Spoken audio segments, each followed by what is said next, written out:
How are we doing, pre-lit family? Stephen Palmieri coming to you here. And today on this video, we are actually going to talk about something that is in the news. So recently, a few days ago, the CFPB issued an advisory opinion on how the credit bureaus match the data. And is this process that they use to match the data to create consumer reports, is it reasonable? For those of you guys joining us live here, we do this for you. Feel free to comment below, put in your questions, and we will make this an interactive session. So let's go ahead and dive right in. Okay, so if you've been watching any of my videos, you know that a common theme is that the FCRA created a standard of reasonable procedures through which the furnishers, the consumer reporting agencies, and the users of information are supposed to comply. And we've talked quite a bit about Metro 2 being the industry standard format for the accuracy of the data itself, but we have not talked a whole lot about the other procedures. There's a lot of procedures that the consumer reporting agencies go through. Let's go ahead, we're going to do a screen share here, and let's go ahead and just kind of jump into what this little summary here of what the CFPB has put out. And so if you guys can see my screen here, this is just, this isn't the actual CFPB itself, but this is just a little article about it. But they talk about the advisory opinion.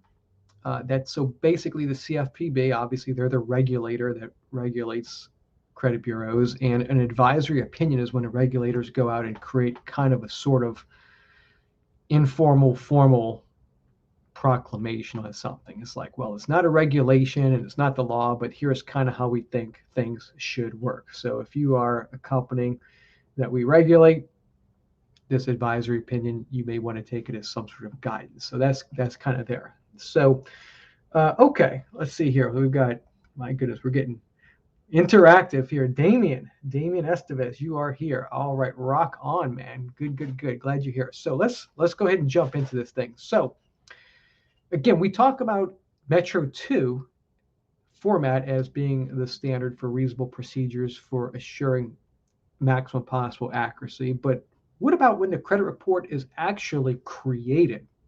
What kind of procedures do the credit bureaus have in place in the first place to ensure that the information that they're putting into the report belongs to the proper consumer, right? So what they're saying here, the CFPB recently issued an advisory opinion asserting that a consumer reporting agency that uses name-only matching, among other inadequate matching procedures, isn't that eloquent when the regulator just describes your procedures as inadequate.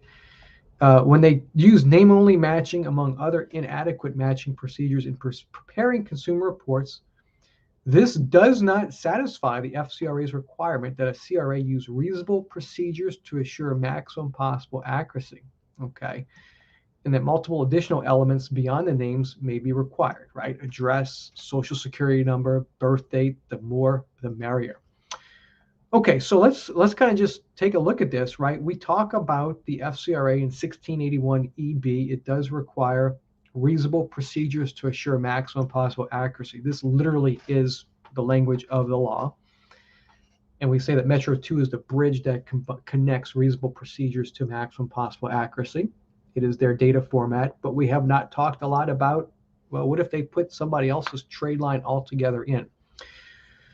So let's talk about how the credit bureaus make consumer reports, shall we? How exciting is this? So consumer reports, a lot of people don't realize it, but it's not like if you can imagine a filing cabinet, you open up the drawer and there's like, 100 manila colored folders in there and one with each person's name, right? You do not have like the digital equivalent of a manila folder in a filing cabinet at the credit bureaus. No, you don't. What you have is, well, nothing until such time as a credit application is processed. So the credit bureaus have a big giant database full of millions and millions and millions and millions of records.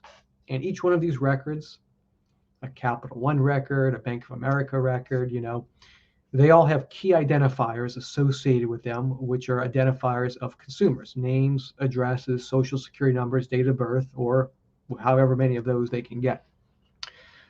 At the time that the consumer applies for credit, there is a credit application that is filled out. The consumer's identifiers are put on that credit application: name, address, social security number. That application, that information with those identifiers, is then submitted to the consumer reporting agency. Instantly, at that point in time, their procedures, their algorithms go through the millions of records in their big ass database, and they attempt as best as they can, based on their procedures, to match the key identifiers that were inputted in the credit application to the records that they have in their big database that they believe match as closely as possible to those key identifiers. So in actual fact, every time a credit report is requested, a new credit report is created. They actually have to create the credit report at that point in time. So if the credit bureaus are using procedures where they're literally just trying to match a name, like they don't have a social or a date of birth or whatever, you may end up with somebody else's trade line in your credit report. And this is what we call, sometimes it's a mixed file, sometimes it's a mismerged file, just depending upon the situation. Okay. And so they kind of go on to say, we won't really read it all, but that sometimes the consumer reporting agencies should put more information to conform to the reasonable procedure requirement of the FCRA.